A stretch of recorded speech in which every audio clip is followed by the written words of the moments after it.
நீண்ட கால பிரச்சனையாக இருந்து வரும் மயிலத்தமடு மாதவடை மேய்ச்சல் தரை காணிக்காக 1750 ஏக்கர் நிலத்தினை ஒதுக்கீடு செய்யுமாறு ஜனாதிபதி அனுரகுமார திசுநாயக்க உத்தரவு. பிள்ளையார் குழுவின் 2000 பேருக்கு அரசு நிதியில் வழங்கப்பட்ட கூலி வெளியான பரபரப்பு தகவல். ஈஸ்டர் தாக்குதலை அடுத்து சிறையில் பிள்ளையாடை சந்தித்த ராஜபக்சர்கள் திடுக்கிடும் பல உண்மைகள் அம்பலம். எந்தவொரு நீதிமன்ற நடவடிக்கையும் எதிர்கொள்ள தயார் விமல் அறிவிப்பு. தனது அரசியல் தேவைக்காக முன்னாள் போராளிகளை பயன்படுத்தும் சுமந்திரன் இளம்புரையன் குற்றச்சாட்டு. யுத்தம் இல்லாமையை உறுதிப்படுத்த அதிகார பகிர்வு மிகவும் அவசியம் ஜனாதிபதி முன் சுமந்திரன் வலியுறுத்தல்.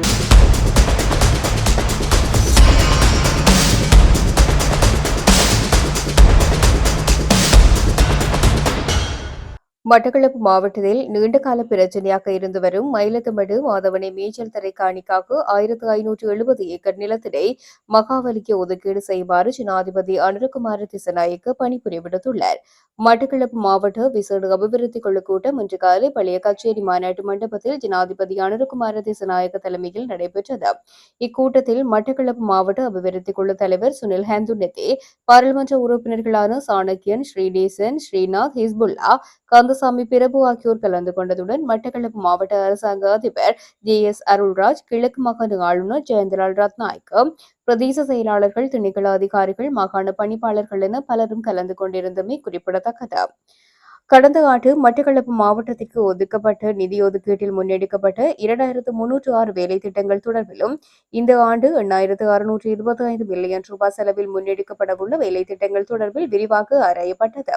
இக்கூட்டத்தில் மிகவும் முக்கியமாக மட்டக்களப்பு மாவட்டத்தில் நிலவும் மயிலத்தமடு மாதவனை மேய்ச்சல் தரை பிரச்சினை தொடர்பாக பேசப்பட்டது. இதன்போது இந்த பிரச்சினை தொடர்பில் உரிய திணைக்கள அதிகாரிகளிடம் விடயங்களை கேட்டறிந்தார். அதனைத் தொடர்ந்து மகாவலி திணைக்களத்திடம் ஜனாதிபதி அவர்களினால் 1570 ஏக்கர் நிலப்பரப்பினை உடனடியாக விடுவித்து மேய்ச்சல் தரைக்கு வழங்கும்படியும் அதற்கான நடவடிக்கைகளை முன்னெடுக்குமாறும் ஜனாதிபதி உத்தரவிட்டார். எதிர்வரும் காலங்களில் மேய்ச்சல் தரை தொடர்பில் மேலும் தீர்க்கமான நல்ல முடிவுகளை எடுப்பதாகவும் இதன்போது தெரிவிக்கப்பட்டது. இதன்போது கிராமிய பாலங்கள், கிராமிய வீதிகள், வீட்டுத்திட்ட வேலைகள், நீர்ப்பாசன திணைக்களத்தினால் முன்னெடுக்கப்படும் வேலை திட்டங்கள் என பரிபால சபையினால் முன்னெடுக்கப்படும் வேலை திட்டங்கள் தொடர்பாகவும் ஆராயப்பட்டிருக்கின்றது. அதேபோன்று டிட்வா புயலால் ஏற்பட்ட பாதிப்புகளுக்கான இழப்பீடுகள் வழங்கும் நடைமுறைகள் பற்றியும், இழப்பீடுகள் எவ்வாறு வழங்கப்பட்டுள்ளது என்பது பற்றியும், குறிப்பாக டிட்வா புயல் காரணமாக விவசாயிகள் எதிர்கொண்ட இழப்பீடுகளுக்கான நஷ்ட ஈடுகள் எவ்வாறு வழங்கப்படுகிறது என்பது தொடர்பாகவும் இதன்பொழுது பரிசீலிக்கப்பட்டது. அத்துடன் பாதீட்டின் மூலம் எதிர்வரும் காலங்களில் மட்டக்களப்பு மாவட்டத்துக்கு தேவையான அபிவிருத்திகளை முன்னெடுப்பதற்கான நிதிகளை ஒதுக்குவதாகவும் இந்த கூட்டத்தின் போது கலந்துரையாடப்பட்டது. குற்றப்புலனாய்வு திணைக்களம் சட்டமா அதிபர் திணைக்களம் ஊடாக இன்று கொழும்பு கோட்டை நீதவான் நீதிமன்றில் பல அதிர்ச்சியூட்டும் குற்றச்சாட்டுகளை முன்வைத்துள்ளது. 2019 உயிர்த்த ஞாயிறு பயங்கரவாத தாக்குதல்களிலும் அரசியல் உள்நோக்கம் கொண்ட ஏனைய சில நடவடிக்கைகளிலும் அரசு புலனாய்வு சேவையின் முன்னாள் பணிப்பாளர் சுரேஷ் சலே முக்கிய பங்காற்றியதாக தெரிவிக்கப்பட்டுள்ளது. குற்றப்புலனாய்வு திணைக்களம் சார்பில் முன்னிலையான மேலதிக சொலிசிட்டர் ஜெனரல் திலீப பெரேஸ் நீதிமன்றில் பிரான்சில் உள்ள அசாத் மௌலானாவிடம் வாக்குமூலம் ஒன்றை செய்துள்ளதாகவும் இது உயிர்த்த ஞாயிறு தாக்குதல் தொடர்பான தற்போதைய விசாரணைகளில் ஒரு முக்கிய திருப்புமுனை என்றும் குறிப்பிட்டுள்ளார். குற்றப்புலனாய்வு திணைக்களத்தின் பணிப்பாளர் ஷானி அபேசகர தலைமையிலான குழுவினர் பிரான்சுக்கு சென்று அங்குள்ள இலங்கை தூதுவரின் உத்தியோகபூர்வ இல்லத்தில் வைத்து அசாத் மௌலானாவின் வாக்குமூலத்தை பதிவு செய்துள்ளதாக மேலதிக சொலிசிட்டர் ஜெனரல் தெரிவித்துள்ளார். அசாத் மௌலானாவின் வாக்குமூலத்தை மேற்கோள் காட்டி திலீப பீரிஸ் நீதிமன்றில் உயிர்த்த ஞாயிறு தாக்குதல்களுக்கு பின்னால் சுரேஷ் சலே மூல சூத்திரதாரியாக செயற்பட்டுள்ளார் என்றும் ஒரு குறிப்பிட்ட அரசியல் இலக்கை அடைவதற்காகவே இந்த நடவடிக்கை மேற்கொள்ளப்பட்டுள்ளது என்றும் கூறியிருக்கின்றார். அத்துடன் பிள்ளையாருடன் தொடர்புடைய குழுவினரும் ராணுவ புலனாய்வு பிரிவை சேர்ந்த சில அதிகாரிகளும் இணைந்து அரசியல் உள்நோக்கம் கொண்ட ஒப்பந்த கொலைகள் மற்றும் நடவடிக்கைகளை மேற்கொண்டுள்ளதாக மேலதிக சொலிசிட்டர் ஜெனரல் குற்றம் சாட்டியுள்ளார். ஊடகவியலாளர் பிரகீத் எக்னலிகொட கடத்தப்பட்டமை, கீத் நொயார் மீதான தாக்குதல், லசத் விக்ரமதுங்க படுகொலை மற்றும் உபாலி தென்னகோன் மீதான தாக்குதல் உள்ளிட்ட குற்றங்களுடன் இக்குழுவுக்கு தொடர்பு இருப்பதாக நீதிமன்றத்தில் தெரிவிக்கப்பட்டிருக்கின்றது.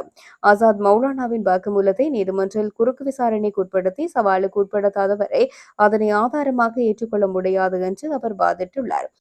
அனைத்து தரப்பு சமர்ப்பிப்புகளையும் பரிசீலித்த நீதவான் சுரேஷ் சாலையின் நீதிமன்ற முன்னிலையாக்கல் மற்றும் தண்டனையினை சட்டக்கோவையின் 127வது பிரிவின் கீழ் அவர் வாக்குமூலம் அளிப்பதற்கான கோரிக்கை உள்ளிட்ட முக்கிய விடயங்கள் மீதான உத்தரவுகள் ஜூலை 1 வழங்கப்படும் என அறிவித்தார். தொடர் சட்ட நடவடிக்கைகளுக்காக சுரேஷ் சாலை தற்போதும் தடுப்பு காவல் உத்தரவின் கீழ் வைக்கப்பட்டுள்ளார். உயிர்த்த ஞாயிறு தாக்குதல் இடம்பெற்றதன் பின்னர் முன்னாள் ஜனாதிபதி மஹிந்த ராஜபக்ஷ, ஃபெசல் ராஜபக்ஷ மற்றும் நாமல் ராஜபக்ஷ ஆகியோர் மட்டக்களப்பு சிறைச்சாலைக்கு சென்று சிறை கைதியாக இருந்த பிள்ளையானுடன் ரகசிய சந்திப்பை மேற்கொண்டுள்ளனர். இந்த தகவல்களை பிரதி சொலிசிட்டர் ஜெனரல் திலீப பீரிஸ் கோட்டை நீதவான் நீதிமன்றத்தில் இன்று தெரிவித்துள்ளார். கோட்டபய ராஜபக்ஷ ஜனாதிபதியாக பதவியேற்றதன் பின்னர் ஒரு வாரத்துக்குள் பிள்ளையானுக்கு பிணை வழங்குவதற்கு ஏற்பாடு செய்ததாக இதன்போது மஹிந்த, ஃபெசல் மற்றும் நாமல் ராஜபக்ஷ ஆகியோர் பிள்ளையானிடம் உறுதியளித்துள்ளதாகவும் அவர் நீதிமன்றத்தில் குறிப்பிட்டார். பிள்ளையானின் முன்னாள் பிரத்யேக செயலாளர் அசாத் மௌலானாவிடம் இருந்து பெறப்பட்ட வாக்குமூலத்தில் இந்த விடயம் தெரியவந்துள்ளது. தற்போது பிரான்சில் வசித்து வரும் அசாத் மௌலானாவிடம் இருந்து பிரான்சில் உள்ள இலங்கை தூதரகத்தில் வைத்து இந்த வாக்குமூலங்கள் பெறப்பட்டிருக்கின்றன. போர் வீரர்கள் நினைவிடத்திற்கு அருகில் இடம்பெற்ற சம்பவம் தொடர்பாக எந்தவொரு நீதிமன்ற நடவடிக்கையும் எதிர்கொள்ள நான் தயாராக இருப்பதாக முன்னாள் நாடாளுமன்ற உறுப்பினர் விமல் வீரவன்ச தெரிவித்துள்ளார். கொழும்பு கோட்டை நீதவான் நீதிமன்றத்தில் இன்று இடம்பெற்ற வழக்கு விசாரணை ஒன்றுக்காக வருகை தந்துவிட்டு வெளியேறுகின்ற பொழுது ஊடகவியலாளர் எழுப்பிய கேள்விக்கு பதிலளித்த போது அவர் இந்த விடயத்தை குறிப்பிட்டிருந்தார். இதன்பொழுது போர் வீரர்கள் நினைவிடத்திற்கு அருகில் இடம்பெற்ற சம்பவம் தொடர்பாக வழக்கு தொடரப்படுமா என்று ஊடகவியலாளர்கள் அவரை வினவியிருந்தார்கள். இதற்கு அவர் பதிலளிக்கையிலேயே போர் வீரர்களை நினைவு கூர்ந்து மலர்கொத்து ஏந்தி சென்று அவர்களுக்கு அந்த மரியாதையை செலுத்துவதற்கு எடுத்த முயற்சிக்கு முட்டுக்கட்டை போடுகிறார்கள் என்றால் அத்தகைய வழக்கை எதிர்கொள்ள நாங்கள் எந்த வகையிலும் தயங்க மாட்டோம் என்றும் விமல் வீரவன்ச குறிப்பிட்டார்.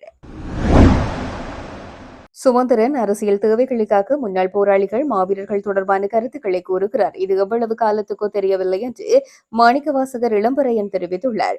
முள்ளிவாய்க்கால் நினைவேந்தலின் பின்னர் ஊடகவியலாளர் ஒருவர் ஜனாதிபதி சட்டத்தரணி எம்.ஏ. சுமந்திரன் போர்க்குற்றம் தொடர்பான சர்வதேச விசாரணைகளுக்கு கால அவகாசம் கோரினார். புலிகளும் போர்க்குற்றங்கள் புரிந்தார்கள், அவர்களையும் விசாரிக்க வேண்டும். புலிகளால் காணாமலாக்கப்பட்டோர் தொடர்பாகவும் விசாரிக்க வேண்டும் என்று கடந்த காலங்களில் கூறினார். தற்போது தமிழரசு கட்சிக்குள் முன்னாள் போராளிகளுக்கும் மாவீரர் குடும்பங்களுக்கும் தான் முன்னுரிமை உள்ளது என்று கூறுகின்றார். இது குறித்து தங்களது கருத்து என்ன என ஊடகவியலாளர் ஒருவர் வினவிய போதே அவர் மேற்கண்டவாறு தெரிவித்தார். அது குறித்து அவர் தெரிவிக்கையில், தமிழ்நாட்டு அரசியல் போல்தான் நாங்கள் இதனை பார்க்க வேண்டும். மறைந்த தமிழக முதலமைச்சர் ஜெயலலிதா கூறிய விடயம் அரசியலில் நிரந்தர நண்பனும் இல்லை, எதிரியும் இல்லை என்று. அதே போலதான் நமது அரசியல்வாதிகள் தற்போது செய்கின்றார்கள் என்பது எனது சுருக்கமான விடை. இதில் நிறைய விடயங்கள் உள்ளடங்கியுள்ளன. மேற்படி நீங்கள் கூறிய வசனங்களை பயன்படுத்திய நபர் தற்போது முன்னாள் போராளிகள், மாவீரர் குடும்பங்களுடன் அரசியல் தேவைகளுக்காக எவ்வாறு நடந்து கொள்கின்றார் என நீங்கள் பார்க்கின்றீர்கள்.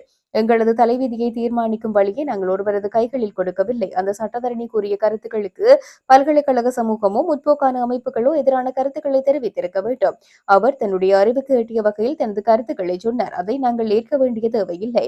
விரும்பினால் நிராகரிக்கலாம், கட்டாயமாக ஏற்க வேண்டிய தேவையில்லை. ஆனால் இந்த மண்ணில் என்ன நடந்தது என்பதை நாங்கள் சரியான முறையில் அறிய வேண்டும். புலி போராளிகள் மனித உரிமை மீறலில் ஈடுபட்டார்களா என்று நாங்கள் சிந்திக்க வேண்டும். அவர் அரசியல் தேவைக்காக இவ்வாறான கருத்துக்களை கூறியிருந்தார். தற்போது அவரது செயல்பாடுகளை பார்க்கின்ற போது எங்களது அரசியல் களத்துக்கு ஏற்றால் போல் தன்னை மாற்றியுள்ளார் போல்தான் தெரிகின்றது. இது எவ்வளவு காலத்திற்கோ தெரியவில்லை என்றார்.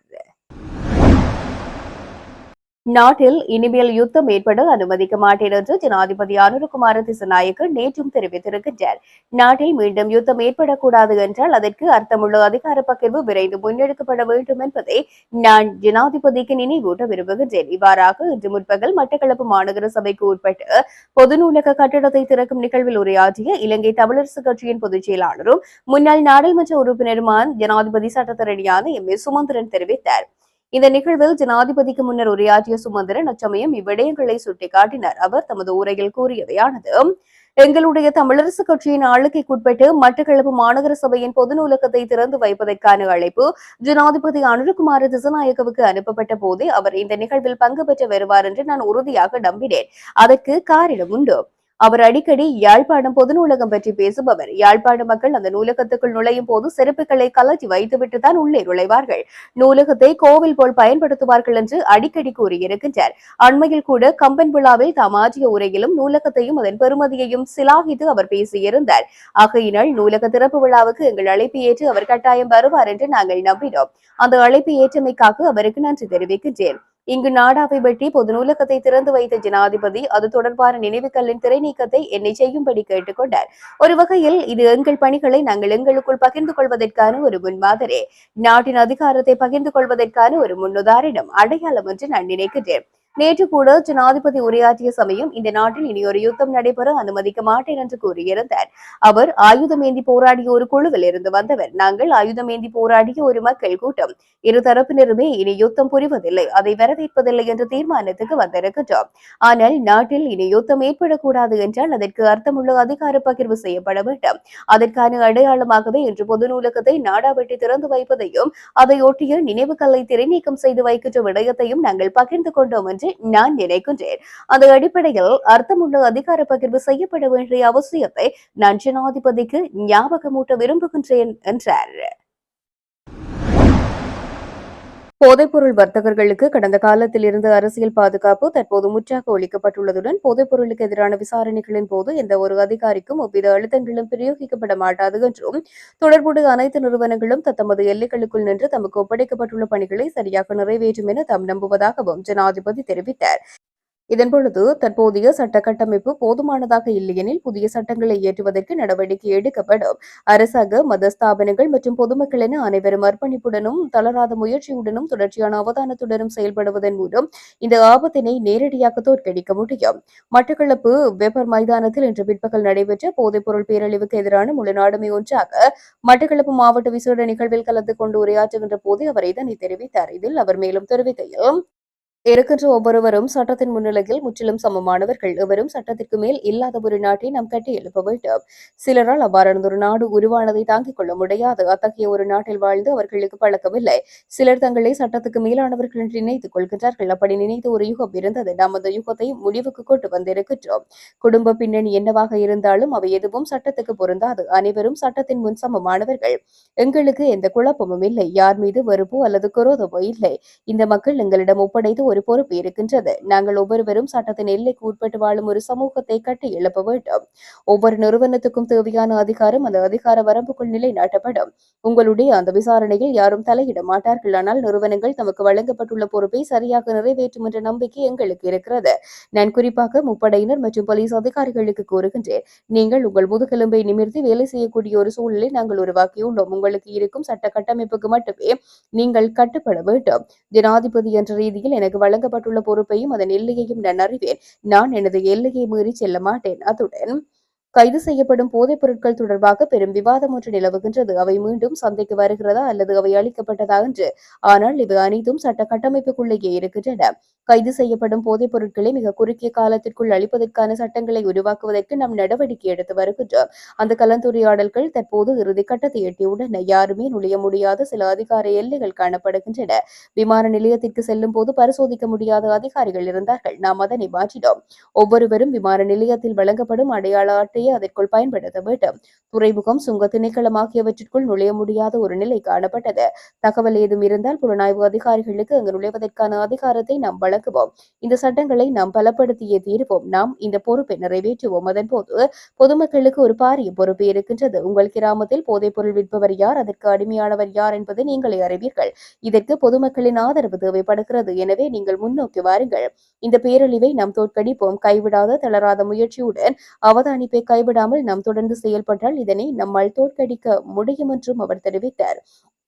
இந்த நிகழ்வில் ஜே.எஸ். அருள்ராஜ், பாதுகாப்பு அமைச்சின் செயலாளர் ஏர் வைஸ் மார்ஷல் ஓய்வு பெற்ற சம்பத் யகுதா, பொதுமக்கள் பாதுகாப்பு மற்றும் பாராளுமன்ற அலுவல்கள் அமைச்சின் செயலாளர் ரவி செனவிரத்ன என்று இதில் பலர் கலந்து கொண்டமை குறிப்பிடத்தக்கது.